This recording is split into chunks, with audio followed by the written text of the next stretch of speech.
오늘 우리가 누가복음 8장 22절부터 25절 말씀을 읽었는데요. 여기 집중하시고요. 풍랑을 잔잔케 하신 예수님이라는 제목으로 우리가 함께 말씀을 같이 나누겠습니다. 성경을 읽다 보면 배를 타고 가다가 풍랑을 만나는 일을 종종 그런 사건을 경험하게 됩니다. 요나가 그랬죠. 또 바울도 그랬습니다. 사도행전 27장 말씀 보면 로마로 이제 죄인 아닌 죄인으로 잡혀가면서 로마로 갈 때 아주 큰 풍랑을 만나서 배에 탄 사람들이 모두 죽을 뻔한 그런 위기를 맞이하죠. 오늘 본문 말씀도 예수님은 제자들과 함께하는 그래서 갈릴리로 제자들과 함께 배를 타고 건너가다가 위태한 일을 만났던 그러한 사건이기도 합니다. 오늘 본문 말씀은 예수님께서 가버나움이라고 하는 지역에서 이제 바다 건너편으로 가십니다. 동편으로 가시는 거죠. 거라사인 지방으로 이렇게 가다가 큰 풍랑을 만난 경우가 바로 오늘인데요. 이 바다를 건넌다 하는데 이 바다가 사실은 호수죠. 갈릴리 호수. 그래서 너무도 커서 바다라고 할 정도입니다. 제일 긴 쪽은 21km, 호수가 21km면 굉장한 그런 호수죠. 그리고 짧은 쪽이 13km, 4km가 심리인데 그럼 한번 계산을 해보세요. 굉장히 큰 호수잖아요. 이 큰 호수, 뭐 저수지도 아닙니다. 거의 바다 같은 그런 호수입니다. 이 호수를 건너가다가 이제 일이 일어났는데요. 여기 보면 광풍이 불었다 그렇게 기록되어져 있습니다. 이 광풍이 가끔 봅니다. 왜냐하면 저 위쪽에 있는 헬몬산이라고 하는 그런 곳에서 찬 기운이 내려오고 또 이 호수에 물이 태양으로 데워져서 이제 이게 따뜻한 기운이 올라가면 찬 기운과 따뜻한 바람이 이렇게 만나가지고 갑작스럽게 폭풍이 일어나기 시작합니다. 그래서 그런 경우가 종종 있는데 오늘 예수님께서 이렇게 건너가시는 중에 이 폭풍이 일어나게 됩니다. 제자들 중에 어부 출신들이 좀 있었는데 열심히 수고하고 애써 노력했는데도 불구하고 아무 소용이 없어서 결국은 이제 예수님한테 예수님을 깨우죠. 주여 주여 우리가 죽겠습니다. 그래서 예수님을 깨울 때 예수님께서 잠에서 깨어나셔서 풍랑을 잔잔케 하십니다. 그러면서 또 너희 믿음이 어디 있느냐 이렇게 책망도 하시죠. 이렇게 이 제자들의 모습을 보면 순식간에 닥친 그런 재난, 갑작스럽게 폭풍이 일어나니까 이 갑작스럽게 닥친 재난에 의해서 제자들은 순식간에 믿음을 잃어버린 거예요. 순식간에 믿음, 예수님과 함께하는 그런 삶을 잠깐 놓친 거죠. 제자들은 그렇지만 이 폭풍 가운데서도 예수님을 깨우고 예수님께 도움을 청하는 그런 제자들의 모습을 볼 수 있습니다. 나중에는 예수님이 잔잔케 하시는 걸 보고 이 제자들이 깜짝 놀라죠. 아유, 어떻게 이 자연세계, 물까지도 다스리느냐. 물에도 명령하니까 듣는 거예요. 바람도 명령하니까 듣는 거예요. 과연 예수님은 누군가? 이 제자들은 이번 사건을 통해서 예수님에 대해서 더 깊이 알아가는 그런 기회가 되었다라고 이렇게 보시면 되겠습니다.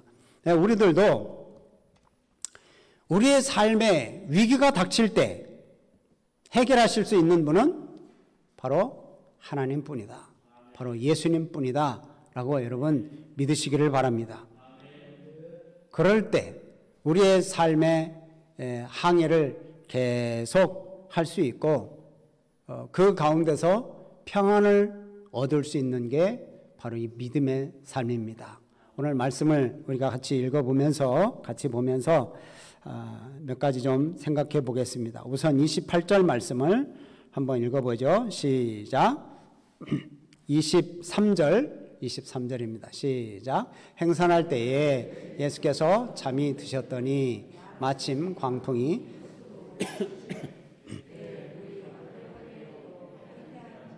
네, 마침 광풍이 이렇게 불어서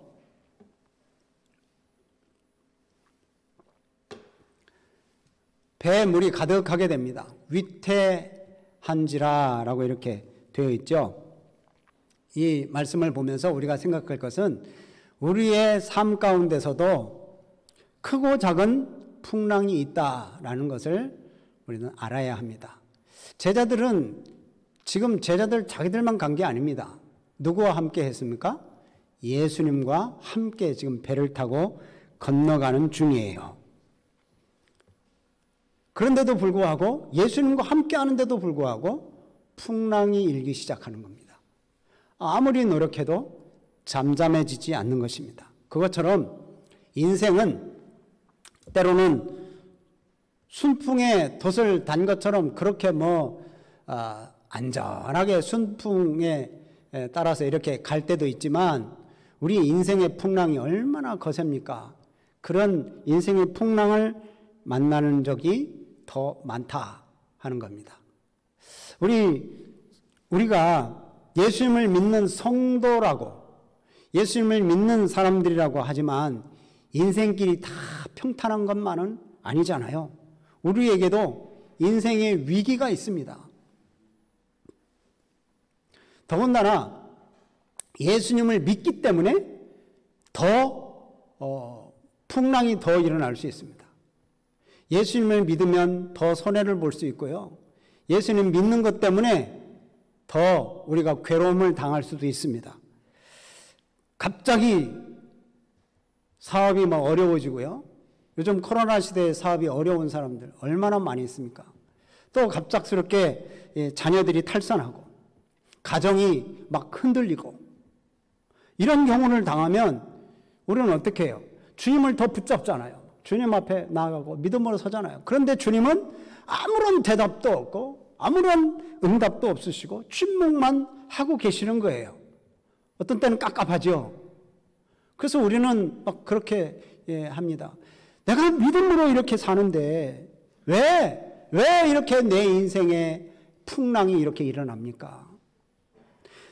또 신앙생활을 하지 않다가 뭐처럼 이제 전도 받고 교회에 나와서 신앙생활 하려고 하는데 신앙생활을 이렇게 막 시작하니까 왜 이렇게 광풍이 나에게 몰려오는 것일까? 우리가 의아할 때도 있잖아요. 근데 인생의 풍랑 이런 것을 좀 생각해 보면 이 풍랑은 여러 방법으로 수단으로 우리에게 다가올 수 있는데 우선 풍랑은 징계의 수단으로 사용될 때가 있습니다. 대표적인 예가 뭐가 있죠? 요나라고 하는 사람입니다. 요나가 사명을 받았습니다. 사명을 받고 니느웨로 가서 복음을 전해야 되는데 어디로 갔어요? 다시스로 가는 반대쪽으로 가는 배를 타려고 요파 항구로 갔잖아요. 요파 항구에 딱 가니까 마침내 또 다시스로 가는 배가 있어가지고 그럼 그렇지 니느웨는 망해야 돼. 이렇게 하나님이 이렇게 인도하시는구나. 그래서 이제 자기가 착착 자기가 생각하는 대로 진행되니까 잘 되는 줄 알고 다시스로 가요. 근데 하나님은 요나에게 끝까지 쫓아옵니다. 광풍을 몰고 우리 요나를 쫓아오잖아요. 그래서 요나를 쫓아와서 요나가 막 절망할 정도로 흔들어 버립니다. 그래서 요나가 결국은 바다에 던져지고 이제 물고기 뱃속에 들어가잖아요. 불순종을 깨닫게 하기 위해서 때로는 풍랑이 일어납니다. 인생의 풍랑. 그러니까 내 삶에 바람이 불고 있다. 그냥 바람이 아니라 봄바람이 아니라 그냥 광풍이 불고 있다. 내 삶이 비바람이 몰아치고 폭풍우가 내리고 막 내 삶이 흔들린다. 통째로. 그런 때 한 번쯤은 자기 자신을 되돌아볼 필요가 있습니다. 내가 하나님 앞에 범죄하지는 않았나 생각해 봐야 돼요. 그래서 예수님이 누구시고 나는 누군가 이런 것을 좀 깨닫게 돼야 돼요. 이 창조주의 권세로 바람을 잔잔케 하고 물을 잔잔케 하는 그런 예수님의 그 능력 앞에 자연계가 순종한다면 여러분, 하나님의 사랑받는 우리들이 하나님의 말씀에 순종하는 건 당연한 것입니다. 그럼 주님의 말씀에 늘 순종하며 살아가시기를 주의 이름으로 부탁을 드립니다. 또 이 풍랑이 시험의 수단일 수 있습니다. 우리를 시험하는 수단. 믿음이 견고한지 흔들리지 않는지 한번 시험해 보는 경우가 있는 거예요. 욥의 경우가 그렇죠. 하나님은 욥을 너무 신뢰했습니다. 이 욥과 같은 이 믿음의 사람이 없다. 그러니까 사단이 하나님 앞에 얘기를 하죠. 하나님, 이 욥이 하나님께서 복을 주셔서 잘 살고 잘 먹으니까 믿음이 있는 것 같아 보이지. 다 뺏어보세요. 믿음 없을걸요? 이렇게 이제 사단이 간언을 합니다. 그때 하나님께서 그럼 네가 한번 시험해봐라. 그래가지고 사단이 시험을 하죠. 자녀들 다 죽습니다. 또 다 양들, 소들 다 빼앗깁니다. 재산도 다 날아갑니다. 아내도 자기를 떠납니다. 온 몸에는 만신창이가 됐어요. 막 그냥 욕창으로 만신창이가 되고 기왓장으로 긁어도 시원치 않은 그러한 이 피부병이 걸려가지고 완전히 망해버렸어요. 이 정도 되면 우리는 어떻게 되겠어요? 근데 이 욥은 이런 때일수록 더 믿음이 견고해진 거예요. 주시니도 여호와시요 취하시니도 여호와시니 하나님이 찬송을 받으실지로다. 그리고 하나님을 찬송하는 그 믿음. 여러분 참 생각할수록 이 욥의 믿음은 대단한 믿음입니다. 그러니까 하나님께서 그래 그럼 네가 시험해봐라 라고 사단에게 시험을 허락하실 정도예요. 참 우리는 이렇게 시험을 당할 때 그때 우리를 테스트하는 것임을 우리는 또 깨달아 알아야 됩니다. 이건 나를 시험하는 거구나. 내가 믿음이 흔들려서는 안 되지. 그래서 더 하나님 앞에 바로 서는 거예요. 그래서 풍랑을 만날 때 그때 우리는 어떻게 해야 되느냐? 주님을 찾을 기회입니다. 주님을 찾아야 돼요. 자, 24절 말씀을 읽어보겠습니다. 시작. 제자들이 나와 깨워 이르되 주여 주여 우리가 죽겠나이다 한데 예수께서 잠을 깨사 바람과 물결을 꾸짖으시니 이에 그쳐 잔잔하여지더라. 아멘. 제자들이 왜 예수님을 깨워서 우리가 죽겠습니다라고 했겠어요? 자기들 나름대로 어부 출신들이 있으니까 이 정도 바람은 우리가 이겨낼 수 있을 것이다. 그래가지고 열심히 아마 힘을 썼을 것입니다. 이날따라 자기들의 한계를 느꼈어요. 그래서 이제 자신의 힘으로 할 수 없다라는 것을 알고 예수님을 깨우는 거예요. 이런 인생의 위기, 그 위기가 당하면 우리에게는 고통이죠. 사실 그런 고통을 당하면 여러분 쉽지는 않죠. 그렇지만 한편으로는 영적으로는 큰 유익이 되기도 하는 겁니다. 제자들을 보면 풍랑 앞에서 예수님을 다급하게 막 부릅니다. 그래서 주님을 깨웁니다. 주님을 깨운 결과는 어때요? 물론 풍랑이 잔잔해졌습니다. 예수님이 잔잔케 하셔서. 그렇지만 한 소리 듣습니다. 너희 믿음이 어디 있느냐? 이 책망을 좀 받아요.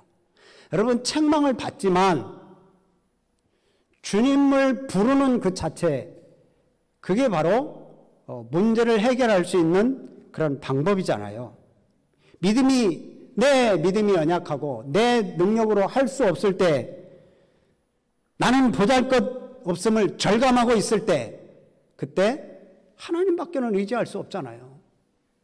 주님을 의지해야 돼요. 그래서 주님이 어떤 분인가를 빨리 알고 주님께 향해서 손을 내미는 거예요.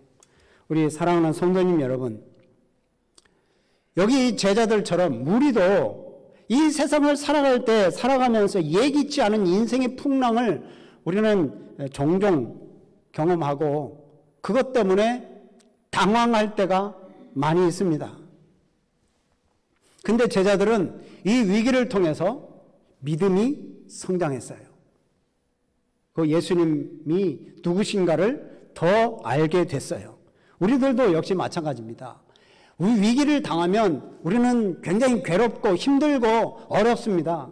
그렇지만 그 위기를 통해서 오히려 하나님을 더 깊이 알게 되고 더 하나님 앞에 가까이 가는 기회, 은혜의 자리, 성숙의 기회, 이런 기회가 된다는 사실을 여러분 명심하시기를 바랍니다.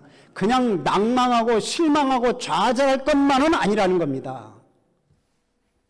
인생의 비바람이 몰아칠 때 우리는 주님을 찾으라는 신호예요. 병원에 가서 진단을 받아보니까 뭐 암이다, 또 무슨 심각한 병이다, 또 갑자기 자녀들이 문제가 발생해가지고 그 문제에 부딪힌다, 또 사업이 갑자기 흔들려서 뭐 어렵다, 이런 때일수록 하나님을 찾으라는 겁니다. 하나님을 찾아라. 시편 50편 15절 말씀 보면 이렇게 말씀하죠. 같이 읽어봅니다. 시작. 환난 날에 나를 부르라. 내가 너를 건지리니 네가 나를 영화롭게 하리라. 어려운 일이 닥칠지? 그러면 나를 찾아. 예수님을 찾으라는 거예요. 하나님을 찾으라는 거예요. 그러면 우리를 건져주신다는 거예요. 우리 성경 말씀을 보면 인생의 풍파를 만난 사람들을 자주 보는데요. 히스기야를 우리가 좀 한번 보겠습니다. 히스기야는 인생의 광풍을 두 번 만납니다. 첫 번째는 아수르와의 전쟁인데 아수르가 쳐들어옵니다. 감당할 수 없는 그런 대군을 이끌고 쳐들어올 때 하나님 앞에 엎드려 기도합니다. 하나님의 도우심을 구하는 기도죠. 이 어려울 때 하나님 앞에 기도해요. 그러니까 하나님께서 도와주셔서 이 아수르의 대군을 물리쳐 주시죠. 또 한 번의 위기가 찾아옵니다. 바로 개인의 사망 선고를 듣습니다. 너는 몇 날이 못 돼서 이 세상을 그만둘 건데 이제 정리해라 라는 하나님의 음성을 듣고 그래서 하나님 앞에 엎드려 또 기도합니다. 그러니까 15년을 연장받아요. 여러분, 이렇게 위기가 다가올 때 그때는 하나님께 찾아오라는 신호예요. 하나님께 오라는 신호. 여러분, 내 삶에 풍랑이 몰아치고 온갖 어려움과 곤고함이 있을 때 주님을 찾으시기를 바랍니다. 내 힘으로 안 될 때, 나 빈들에서 혼자 서 있다고 느껴질 때, 좌절되고 낙심될 때, 그때 주님을 찾을 기회입니다. 주님은 우리의 힘이 되시고 소망 되시는 우리의 하나님이심을 믿으시기를 바랍니다. 근데 이런 것도 믿음이 있어야 우리 주님을 찾죠. 믿음이 있어야 기도하고 이 믿음의 기도를 해야 문제가 해결되는데 중요한 것은 믿음이 있느냐 없느냐입니다. 문제는 믿음이에요. 믿음. 주님이 어떤 분이신가를 알아야 주님을 믿죠. 주님이 문제를 해결해 주실 수 없는 분이라고 믿으면 주님을 믿지 못하는 겁니다. 주님은 우리의 모든 인생의 문제를 해결해 주실 수 있는 분이라는 것을 믿고 의지하는 것이 중요한 거예요. 그러니까 믿음이 있으면 이 모든 환경을 지배합니다. 내가 지배하는 게 아니라 하나님께서 지배할 수 있는 힘을 주시죠.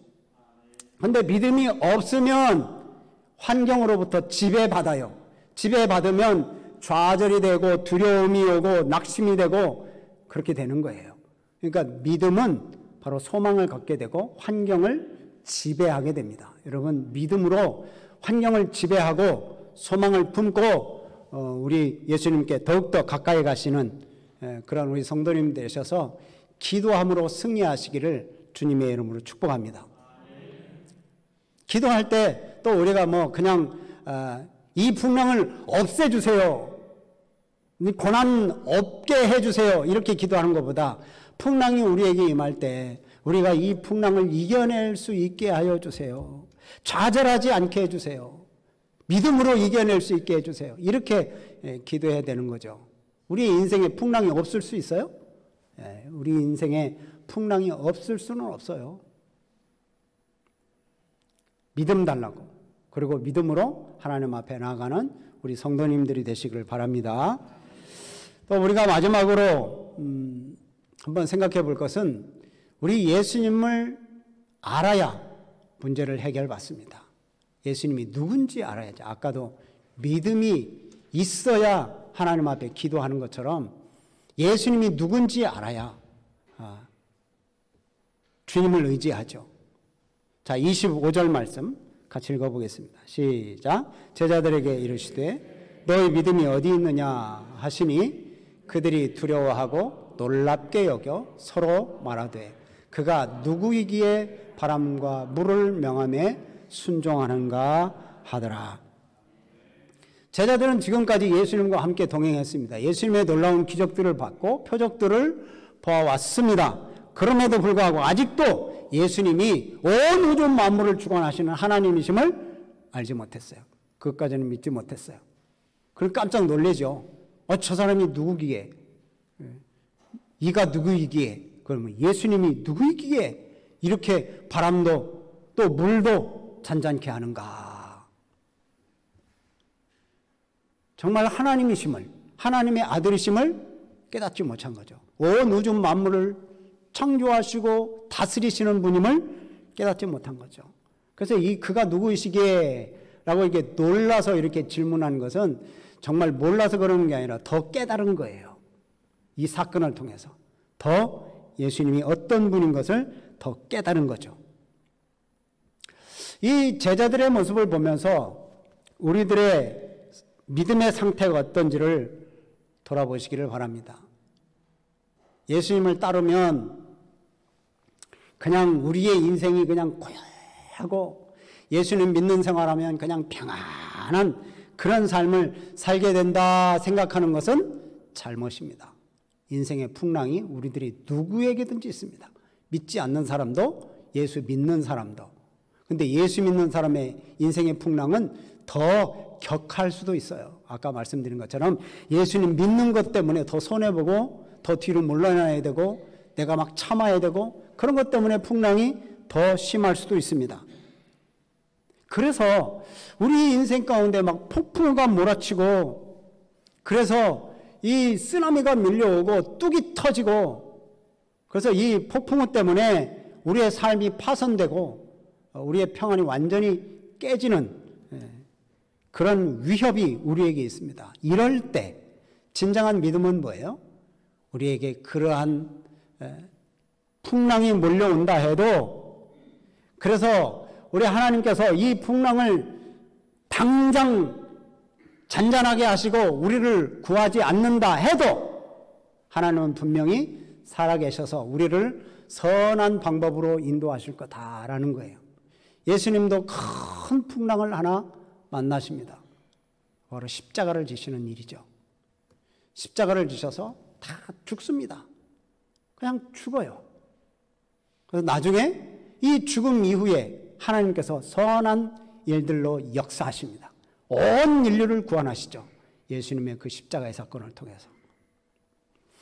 우리가 인생의 풍랑을 만났을 때 전혀 도움을 주시지 않는 것 같고 내가 그걸 온몸으로 다 막아냈고 내가 그걸 다 견뎌냈다. 근데 주님은 나에게 아무런 대꾸도 없으시고 나에게 도와주시는 것도 없는 것 같고 그렇지만 분명히 믿는 게 있어야 됩니다. 하나님은 분명히 살아계셔서 우리에게 선한 방법으로 우리를 인도해 주실 것으로 분명히 믿으시기를 바랍니다. 이게 진정한 믿음이에요. 2차 대전 중에 연합군이 독일 퀼린이라는 지역을 점령했을 때 지하 벽에 이런 글이 써 있었다고 합니다.